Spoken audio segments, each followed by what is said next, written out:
I'm Mickey Pellerano, and this is Time Lord TV, the show where we talk about astrology, occultism, and how they interface with art and culture.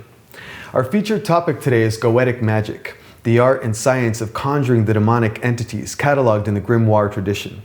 We'll be discussing these practices with M. Elizabeth Scott, poet, Western esotericist, and experienced Goetic magician.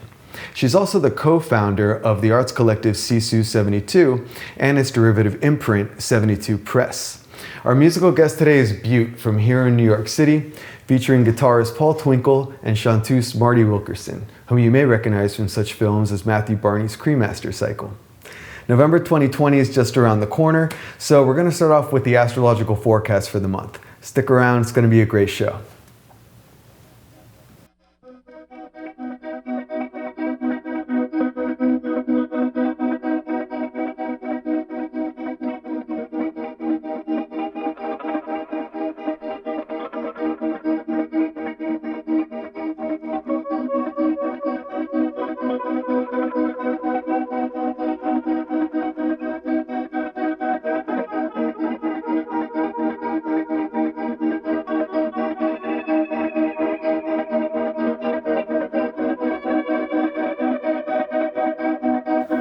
October goes out with a Halloween full moon rife with essential dignity.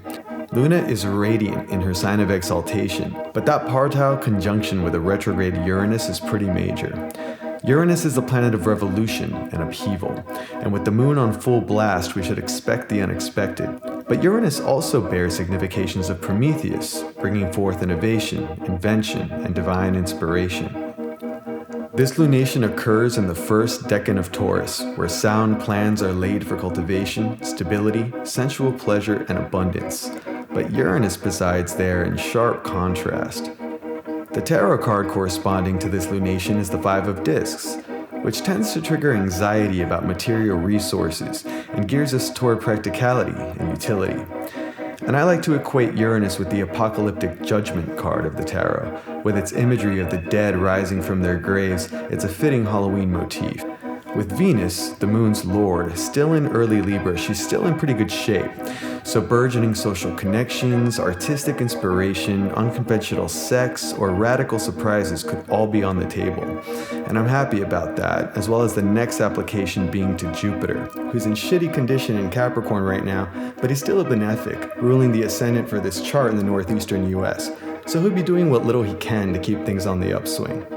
However, avoid playing with volatile substance, especially if your natal sun or ascendant is an early Taurus or Scorpio. Mercury has retrograded out of Scorpio and into the gilded corridors of Libra, where he joins Venus, mistress of the Libra domain. He's in strong superior square to Saturn.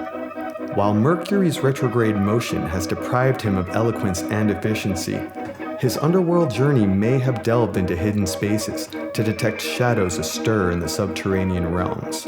So, while we might want to follow the normal Mercury retrograde protocols of not signing any contracts, you may also want to sort through the pacts you've made with your inner devils and make sure nobody's getting ripped off. Be present to find out what parts of you take over when you're checked out, and examine what holds you back, projecting your dreams into the future tense and preventing you from taking more immediate action. For those of you who are more magically curious, the gateway to the spirit world stands ajar on Halloween, especially when it falls on the planetary day of a potent Saturn. The Taurus full moon, bringing forth sustenance, derives her light from the solar impulse emanating from the occult territory of Scorpio. So congress with all manner of spirits, angels, devils, and ancestors could yield some powerful results. November 3rd, Mercury direct station. Mercury stationed retrograde just as he peered into the second decan of Scorpio, where conjugal unions and alchemical transmutations take place. He stopped short just before completing a sextile with Venus as well. Mercury rules over absorbing and conveying information. In his underworld journey, he rifled through the shadow side of our desires to uncover motivations that have been corrupted by greed, fear, or illusion.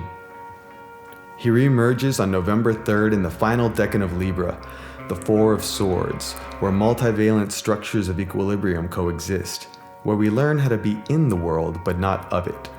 How can we be invested in our desires and yet detached from their outcomes? Here, Mercury, as magician par excellence, can help us to master this important skill of mundane life and ritual magic. Under the influence of Venus in her domicile, and the fixed star Spica, who favors the gifted, perhaps we can enhance our natural talents and derive our motivations from a deeper wellspring in service of justice and camaraderie. With an opposition to Mars and a square with Saturn, abetted by Pluto and Jupiter, wisdom and patience must prevail over speed. We must carry ourselves with poise, finding intimacy amidst alienation, grace under pressure, and luxury in scarcity. For those of us in the northeastern US, the moon will be rising in the east at this moment, right on the north node in Mercury's sign of rulership, Gemini.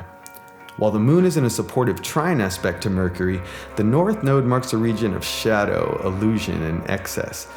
But though unstable, it can bring immense gain. So I'm going to sleep on any mercurial revelations and reevaluate them the next day when the moon is strong in Cancer and applying to Venus before I make any calls. November 9th, Venus-Mars opposition. The transits of Mars through Capricorn and Aries have been the catalyst for this year's most dramatic astrological moments. With Jupiter afflicted in Capricorn for the better part of it, it's Venus to whom we've looked for all the benefic boons we can hope for. And this crossfire will be important to all of us, but particularly those who have Mars, Venus, or Saturn as Time Lord, or natal cardinal signs that are either active or perfected. The love goddess now stands face to face with the war god, both formidable in the signs they rule. In Libra, Venus is the epitome of generosity, elegance, harmony, loyalty, grace, and diplomacy. Mars in Aries craves dominion, self-assertion, conquest, seduction, triumph by any means possible. While retrograde, he is weak, but a weak malefic can be just as dangerous and more chaotic than when in direct motion. Saturn in rulership in Capricorn will play a role in these negotiations also. Capricorn is signified by the devil in the major arcana of the tarot, that which draws us down into the illusory realms of matter, with sweat and body hair, hard labor, harsh reality, arduous construction, and the pagan throbbing of the earth. Saturn, Capricorn's lord, has been there a little too long for most of our liking, intensifying the austerity, harsh rules, and rigid structures under which we've all been living. Note how with the devil's right hand he swears an oath oriented toward the female figure of Venus and the bonds created in her sign of Libra, Saturn's sign of exaltation. And with his left hand hidden behind the Mars principle in Aries, he burns the contract in favor of self-interest and hidden agendas, indicating Aries as Saturn's sign of fall. Though a square with Saturn is not good for anyone, Venus faces some advantages over Mars in this arrangement, besides being faster and in direct motion. Mercury, over whom she currently has rulership, goes before Venus, and his powers of communication will be of service in her diplomatic persuasions. Additionally, Venus welcomes Saturn in Libra as an exalted guest, making Saturn's influence there elevated and pure. We need Saturn to secure bonds, to establish loyalty and trust, which is why he's cherished in the halls of Libra. In addition, Venus has the superior position in her square with Saturn because she rises first, giving her the upper hand in the equation. Mars in Aries, on the other hand, as we've all experienced in our difficulties over the past several weeks, has been an inferior square. Saturn's energy is not well received in Aries, his sign of fall. Though strongly emanating from Capricorn, Aries is ground for Saturnian failure and misdeeds. While the troubled waters in Capricorn still churn, there will be trials for sure, and the potential for betrayal is very real. But love has more leverage than war in this scenario. Composure will triumph over frustration, negotiation over dispute, camaraderie over competition, loyalty over aggression. Though not in aspect to Mars or Venus, the moon on the fixed star Regulus at this critical moment is an auspicious reminder to rouse courage in the heart and tread ever forward on the path of eminence. November 13th, Mars stations direct. On Friday the 13th, Mars makes his direct station, standing still in the sky to make known what renewals he has undergone. The lengthy retrograde of Mars has brought forth a reflux of pain that we've both suffered and inflicted. The simultaneous square with Saturn has permeated the atmosphere with an air of futility, along with surges in viral infection and devastating wildfires. The station of Mars occurs in the sector of Aries represented by the Three of Wands of the Tarot, where the Sun is most powerfully exalted. Here, we can focus on how to rule with righteousness, to govern with sovereignty. With the Sun, Moon, and Mercury all in Scorpio under Mars's rulership on this day, we are called to exercise wisdom and decide what we must confront with all of our weapons, what we are truly meant to fight for, and what we must burn in the transformative crucibles of Scorpio in order that it may be reborn as something well suited to our autonomy. The Moon in her sign of fall will be in close conjunction with Mercury and applying to an opposition with Uranus. The declarations of the warrior planet are certain to resonate with an intensity that will be difficult to ignore. November 15th, New Moon in Scorpio. The next lunation is a new moon in Scorpio. If Mars, Sol, or Luna are big planets for you this year, or you have natal positions in the late fixed signs, this could call you to an inner challenge. The card associated with this lunation is not a happy one. The Seven of Cups can represent the daunting realization that fantasies we've built up around the objects of our desire were not well suited to our reality. We recognize where we have been enamored of an illusion, or seen things through a lens of distortion. To fight against such realities is to suffer, and we are called to the excruciating task of truly letting go. If we have made a pact with Venus to ride upon the highest octaves of our desire, we must divest ourselves of nostalgia and renounce the bygone pleasures we once knew, so they can find new territory in which to flourish. The new moon is a time to plant a new seed in this very soil, and with this lunation, we can vow to set forward and accomplish serious changes. Scorpio demands that our will to transform runs deep, welcoming the sacrifices entailed with resurrection.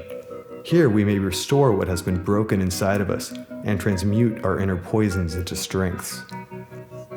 This is an especially poetic new moon since Mars, the ruler of Scorpio, has stationed direct only a few days prior. During his recent retrograde, he has both tasted the persuasive caresses of Venus and pushed against the futilities of Saturn with Sisyphean frustration. Mercury, too, has visited and revisited Scorpio in both retrograde and direct motion, so there's much to be learned from our unfulfilled wishes here. At the moment of this lunation, the royal star Regulus will have just risen for those of us in this part of the world, beckoning us to the royal art of transforming pain into glory and setting high standards of self-mastery. This resonates powerfully with the regal stature of Mars' direct station we saw earlier, depicted in the Three of Wands, as well as the lunar conjunction with Regulus at the Venus opposition. This promises rewards of greatness if we put these alchemical metaphors into action. We can hope for the assistance of Venus as she moves on to square Pluto, Saturn, and Jupiter in rapid succession. She will shed soft light onto our calluses and our untapped potential. Which of our pleasures have actually been prisons? What powers have we suppressed out of fear, only to relegate them into the shadows where they linger as compulsion? These are the toxins that will be our medicine. These are the fuel for the fire of the new moon's effigy. For all the broken hearts and broken dreams out there, my heart goes out to you, truly. But stay strong. November 21st, Sun in Sagittarius, Venus in Scorpio. The Sun moves from Scorpio to Sagittarius, out of the goth club and into the Christmas party. The Sun in Sagittarius is an inspiring and idealistic time, rich with enthusiasm for new starts after the somber tones of Scorpio. The condition of its ruling planet, Jupiter, still leaves much to be desired, so we should be wary of idealistic folly while at the same time allowing ourselves optimism, a good time, and a renewed lust for life. Venus is in detriment in Scorpio, but that's really not so bad. This transit is a bookend of sorts to the Halloween full moon in Venus's sign of Taurus. She has to surrender comfort for intensity, stability for depth, sweetness for darkness. But there are erotic pleasures to be had in Scorpio for sure, a sign rife with craving and transcendence through union. In Libra, she was the Empress, and in Scorpio, she's the Vixen. But she will have Mercury to hang out with as well after their recent excursion together in Libra, and that's sure to bring forth some solid horror stories, working with sexual magic, or enjoying some scandalous literature, if any of those things excite you. November 27th, Moon conjunct Uranus opposed Venus. This dynamic is likely to intensify as the Moon conjoins Uranus with a tight opposition to Venus. This configuration could increase the likelihood of relationship disruptions. So if you can channel that energy into some kind of novel Uranian eccentricities instead, you'd probably be better off. Surprises of the good kind can be in store too, around the way we love, with whom we fall in love, or what creative energies decide to channel themselves through us at this time. It's a time to step out of the routine, or expect to be hurled out, and explore taboos, but be sure to keep it sexy and beautiful.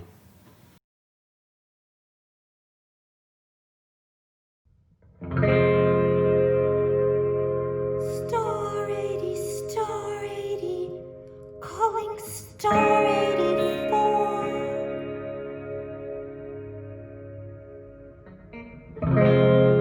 Star 80, Star 80, calling Star 84. Are you there?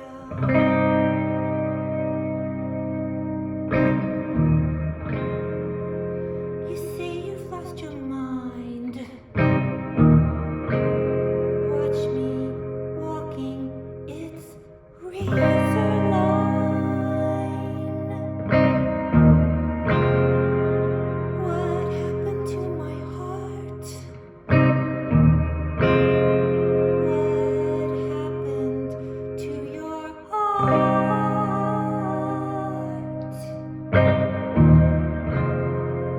What happened to your head? Get out of bed.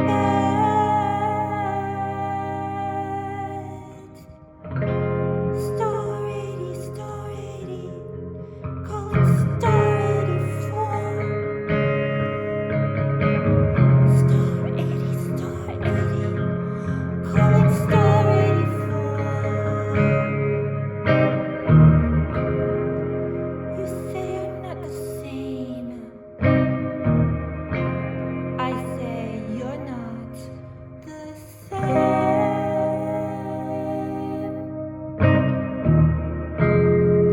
I said you're not the one. I saw your gun.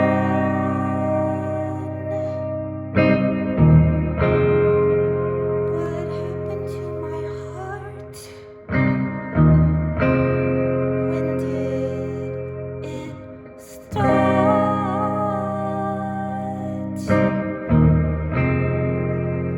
What happened to my head? So filled with lead.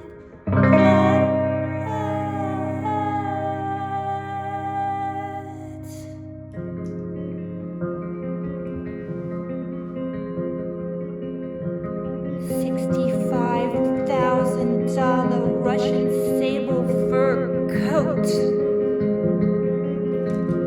Check for $25,000. $26,000 Jaguar. $13,000 bathtub.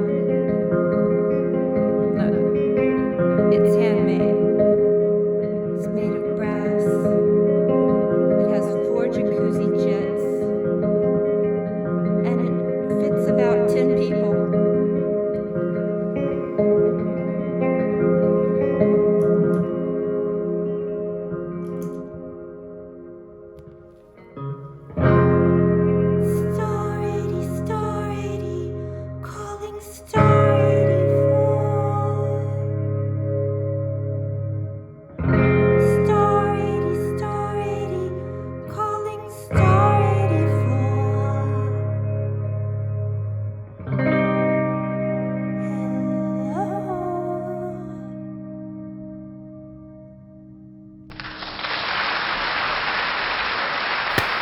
You guys, you look gorgeous. That was beautiful. Thank you so much. I'm so glad you could be on the show. Tell us about this song you just performed for us. We've only done this song one other time for a kind of a Playboy After Dark type thing. It was called Participant After Dark for Participant Gallery. Oh. And instead of a Sharon Tate song, I did a Dorothy Stratton song, and it's called Star 80. Oh, yeah, I know that film, the one about the death of the Playboy model. Yeah.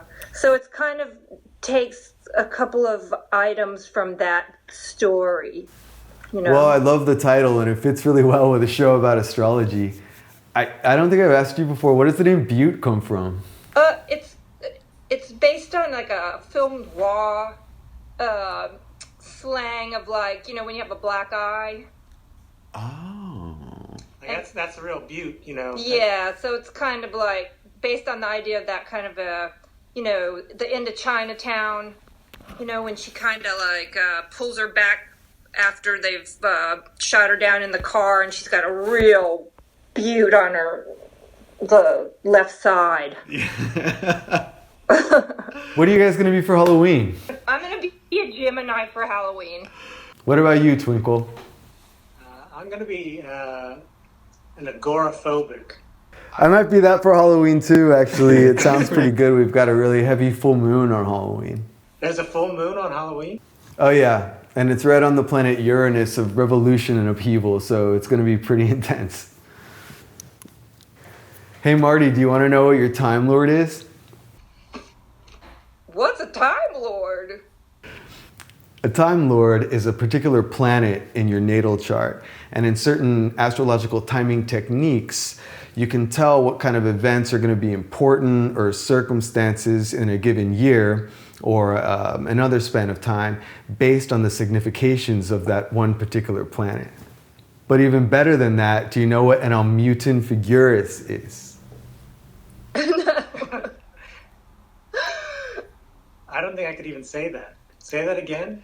The Almutin Figuris is also a planet in your chart, but it's based on the Socratic idea of the holy guardian daimon, right? So this kind of spirit or entity that decides that it's going to incarnate in the world and use your life as a kind of vehicle to unleash its will on the material plane. And you can sort of categorize the characterization of somebody's guardian daimon by calculating their Almutin Figuris. And I calculated both of yours this morning. Marty, do you want to know what your Almutin Figuris is? I have to know. It's the moon.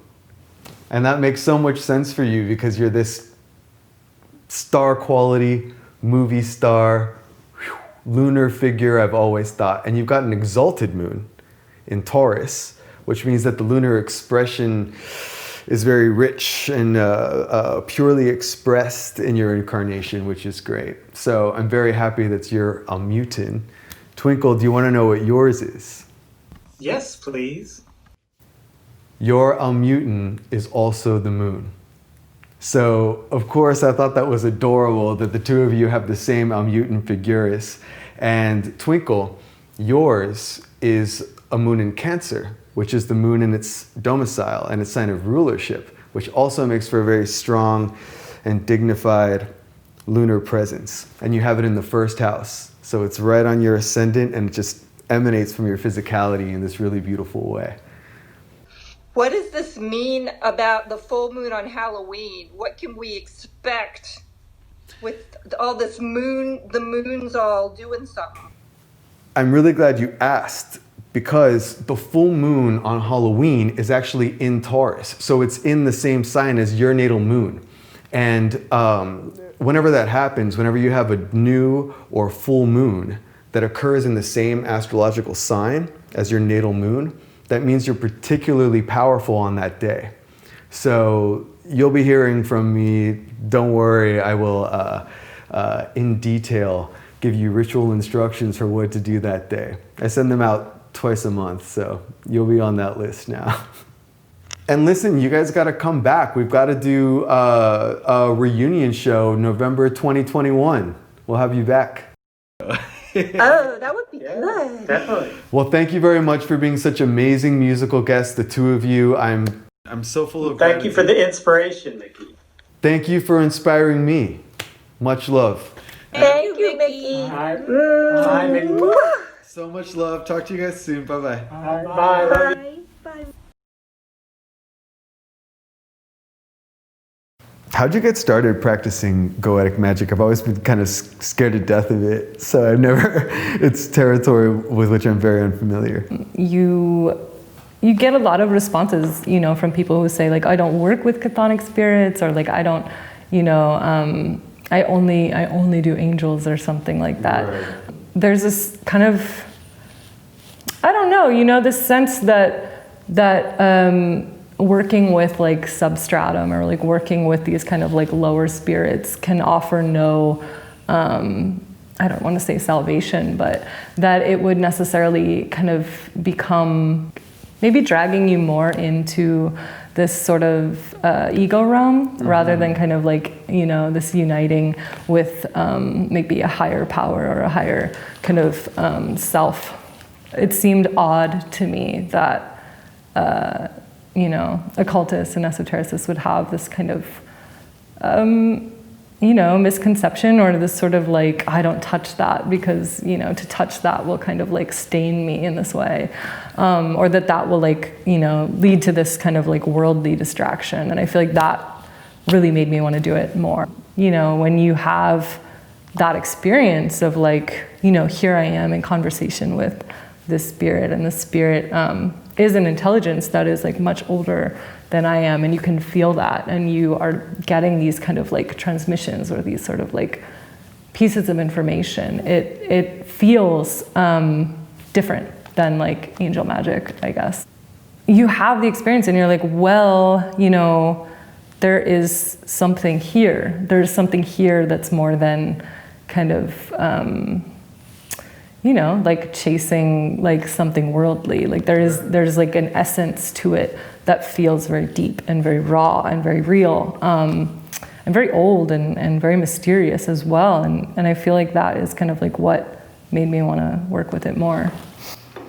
So you have found then that working with these chthonic spirits, chthonic is a term relegated to beings that are sort of from the underworld, or things like this, right? So they're from like lower planes.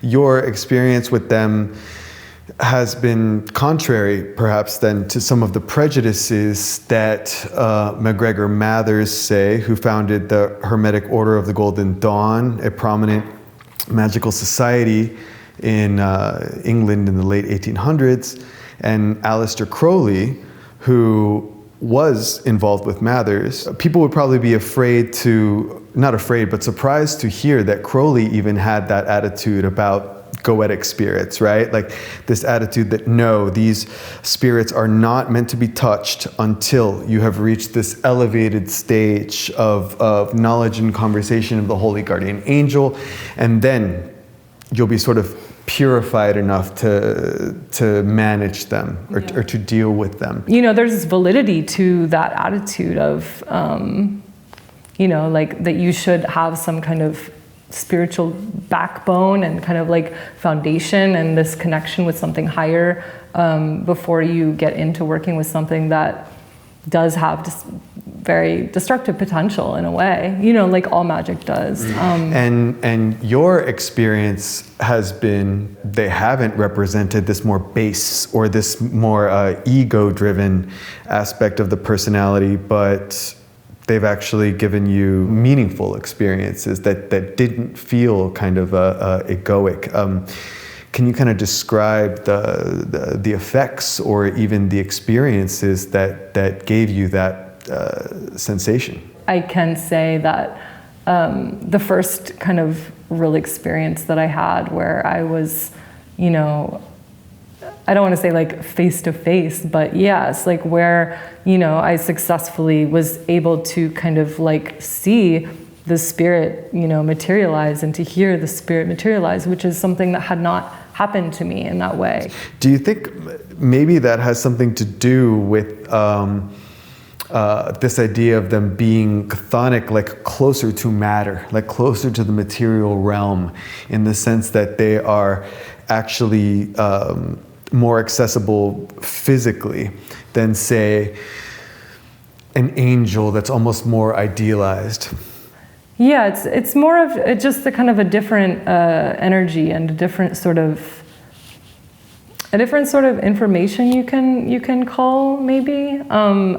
You know, at the time I hadn't read like the Old Testament, for instance, and this one spirit, you know, the first kind of like real spirit that I became working or started working with in this way, kind of told me to read a very specific passage from the book of Isaiah. And it was a really funny experience because it was specifically, I'm forgetting the exact passage now, but this sort of passage that, you know, is shaming kind of women and their ornamentation and like what they're wearing. And it was like, I like read it out loud, you know, because the spirit was like, I will speak to you if you do this. And I was like, all right, I will read this passage. Like, you know, got a copy of the Old Testament and, you know, came into kind of like conversation with the spirit. And it was a very funny experience because like I was in this, you know, like situation where I'm like in the circle dissing myself and like, was just like kind of felt the comedy of it immediately, and like also felt this sort of like, you know, energy from the spirit of like, oh, you know, like I've been here for a long time and kind of like I've seen these stories unfold in humanity, like, you know, the building of civilizations, the fall of civilizations that you can't even begin to comprehend. And I think that really, you know, spurred me to kind of want to understand like what is this tradition and like how did it, you know, become relegated to the footnotes of these sort of like more enlightened kind of ways of thinking about magic, I guess. It's interesting how these more quote unquote infernal or beings that have been deemed as infernal, for you find that they're actually drawn more into human history, right? Like, I have seen this. I have had a terrestrial historical experience of things come and go, in which I've been invested and in which I have feelings. For example, like, I'll speak to you, but, you know, lose the makeup and the earrings and the adornments of women are sort of false or whatever. Like, they have opinions. Yeah, no, they have opinions. They have preferences, like funny preferences is kind of what I found. Like, I don't know, like there's certainly spirits that will talk to me that I feel like wouldn't talk to like a fugly dude or something. You know what I mean? It's just like this weird, like, kind of like strange, just like a strange relationship you develop. And I think also there can be this kind of element of like, not like hazing, but sort of like you're kind of mutually being beneficial to one another. And that is kind of part of the practice. And sort of what happens after you prove yourself, or like, you know, I don't know. I had this one spirit kind of tell me like, show me something that I have not seen. And I was like really like racking my brain, like what, you know, what can I bring to the table? And, you know, you come up with these like madcap solutions, and I found a lot of humor with it as well. It is, I mean, it's just different for everyone. And I think too, I don't know, you know, I mean, it is a big question. And I think we're only kind of beginning to find out who these spirits are. There are certainly theories, there are certainly kind of like, you know, historical and like historiographical kind of like tracings back of how these spirits were recorded, what names they were recorded under, you know, all these different things that we're kind of beginning to get to know. So names are really important in all of magic, right? Like words, names, like by what names is this power invoked, right? By what image? The grimoire tradition is rife with very interesting symbols and seals and sigils and geometric shapes and whatnot that are designed to invoke these sort of presences, and that really brings together the idea of image, right, of artwork, and or of word, right? So poetry, painting, sculpture, metal crafting has a direct connection with communing with beings of other realms, and so in a sense, art and occultism are almost inseparable in a way, right? Yeah. It's like, no, I mean, I've thought about this so much because just with like the history of writing and the history of magic are very intertwined in ways that I'm still discovering. Like I will be researching something, you know, related to poetry, and I'll find out something that blows my mind on this kind of esoteric level. And that happens like, you know, every week. It's just always like there are these new connections. I agree that every time I'm inspired by, say, a certain movement or a certain artist or a certain group of artists, I do always tend to find this like tunnel in that involves esotericism, like some kind of inspiration that they drew. I mean, can you share other examples in literary movements of how there have been occult or esoteric crossovers in that way? Totally. I mean, you know, there are so many theories about modernism specifically that modernism never would have evolved without kind of the influence of esotericism. Like, of course, we can talk about Yeats or, you know, any of those kind of writers of his generation. But yeah, I mean, what I've been geeking out over and just super obsessed with is kind of just the Beats, who were the progenitors of, you know, the Beat poets, without whom, you know, there might not have been a hippie movement. There might not. It's just like the sort of reverberation of, you know, there's like, you know, my personal kind of obsession would be like Stephen Jonas and like Jack Spicer, this sort of like occult, like Boston occult school, it's called, of poetry, just like new American poets. What was their engagement with the occult? They all were obsessed with it. Really? Just kind of in this, I mean, Stephen Jonas, I feel like you would really like his work. He was like very into the tarot. He was sort of, I don't think he was ever a member of a magical order per se, but he kind of did this sort of self-initiation. I feel like you would really like his work. And he is kind of only also just beginning to kind of be understood and be unearthed. Jack Spicer had a journal of poetry that was edited. I'm forgetting the name of it right now, but it was like specifically, like he used to teach a class on poetry and the occult, and kind of had this like poetry and occult journal.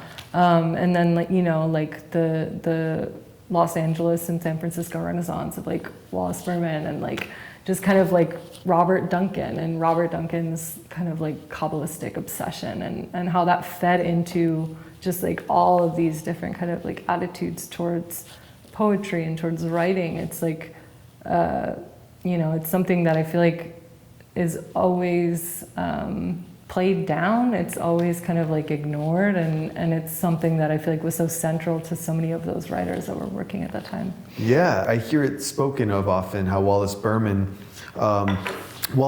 was an artist in Los Angeles in the late 50s, early 60s, right?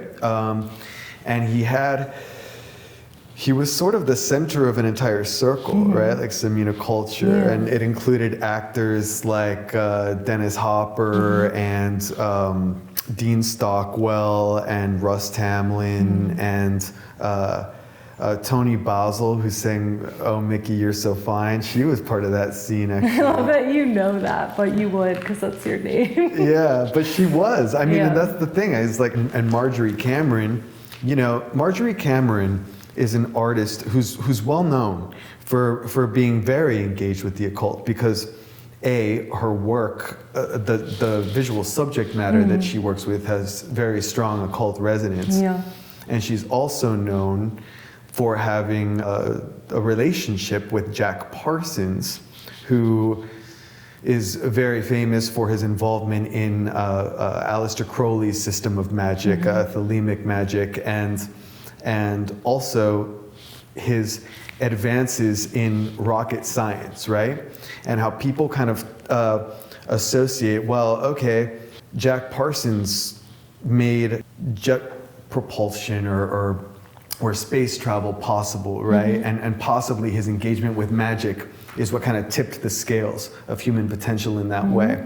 And then we see that with Wallace Berman too. I mean, you've got this very rich cultural atmosphere that he sort of was the center of, and yet the Kabbalistic stream isn't quite as detectable. You're like, whoa, where did it come from? And you know, just like in the laboratory with Jack Parsons, you're not going to be able to tell. Yeah, well, a lot of the work that kind of came out of that crew that was like just like explicitly related, you know, a lot of them were like specifically into Kabbalah. That was like their passion.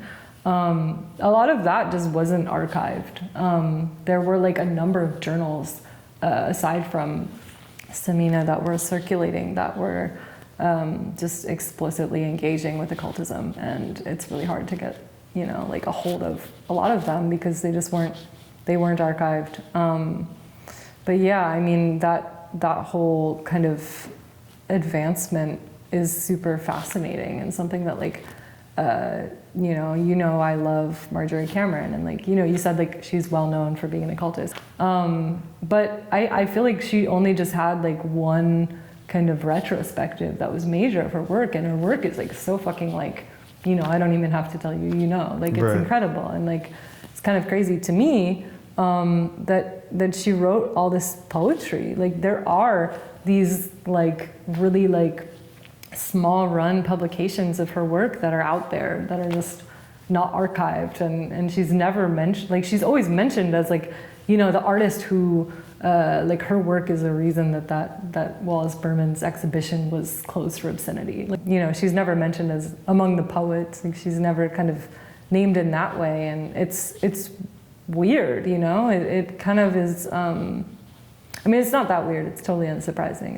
It's kind of like just a continuation of the conversation about kind of like esotericism in the academy. Like, how is it that this force has shaped culture to such a huge degree and shaped art, which, like, you know, aren't artists supposed to be the bohemians? Like, aren't artists supposed to be the ones who are able to entertain these ideas kind of without bulking from them? You know, with Wallace Berman, Robert Duncan, like this sort of,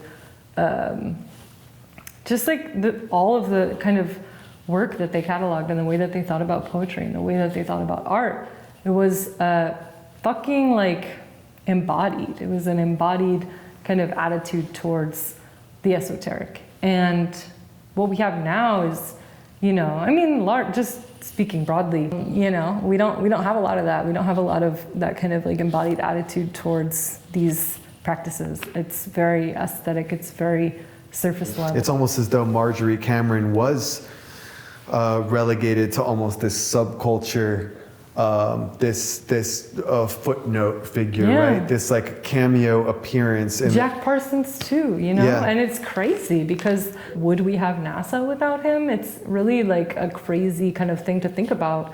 You know, and I don't want to go on this wormhole of like occultists are oppressed, because it's not really like, you know, it's not really how it is. I don't think that we are. Like, I think, you know, there's an immense freedom to practice whatever you will, but I think it still is not, it's like you can't touch it. You can't totally get into it still. The cultural contribution of occultism is sort of disregarded because it's not respectable in academic circles to talk about things like this. And it's probably, you know, Marjorie Cameron's blatant and brazen treatment of occultism that earned her that status of sort of obscurity. But, you know, that's also what we're trying to change around. You know, we're trying to just really understand that like art is magical, you know, and without exploration of magic or astrology, you know, I mean any Renaissance palazzo or anything like that is going to have astrological imagery like decked across its ceilings, right? Like people understood the influence, and yet at the time it was kind of this patrician motif, and people didn't understand that no, it had a practical application that was being put to endow the architecture with a particular magical charge that was derived from the influence of the planets or the influence of the stars.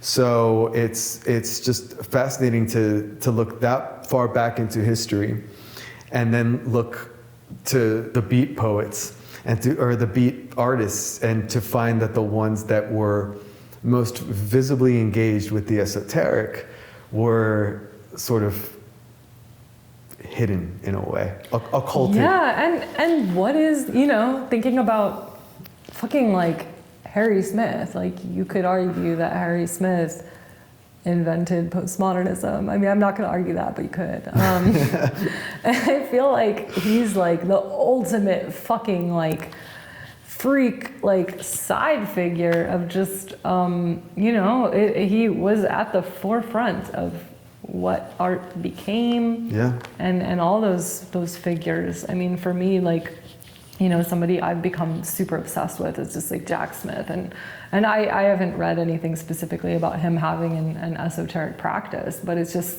his work had this like inherent mysticism. For sure. And you think about, how his work was kind of like, it's been filtered aesthetically, like so hard,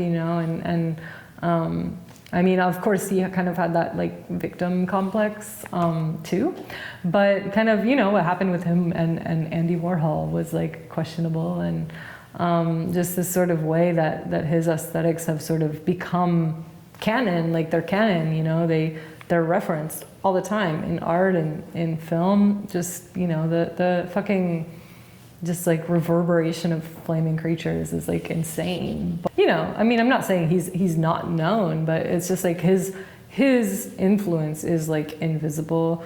Harry Smith kind of like, also just total forerunner, and he's manipulating history from like behind the curtain kind of.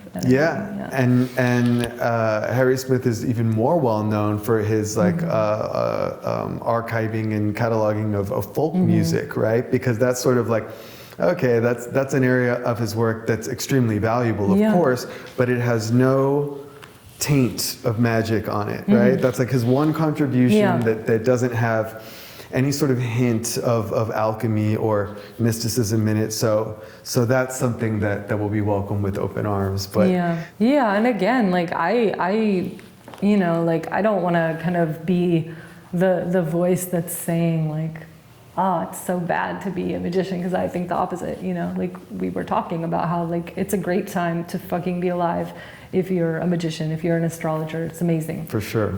It's amazing. And, similarly to this conversation, about the grimoires, it's sort of is like, I feel truly, grateful to be alive at a time when these texts are being studied, being researched. I specifically feel like Jake Stratton Ken is like somebody whose work really like shifted my whole view, and his work was possible because of, like a variety of things that have happened, but it sort of is, it's an amazing moment to be alive, to have the kind of privilege of hearing these myriad of voices who have so much kind of subtle and nuanced kind of thinking to share on these subjects. It's true. It's a great time to be practicing any kind of esoteric art, because so many histories are becoming available to us, and so many new translations of old hidden and forgotten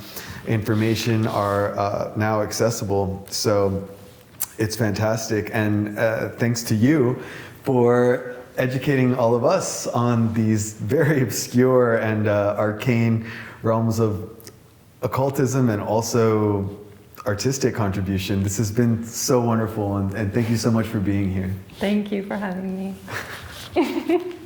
All right. Well, thanks to all of you as well for watching and being a part of it. November 2020, we'll see you next month.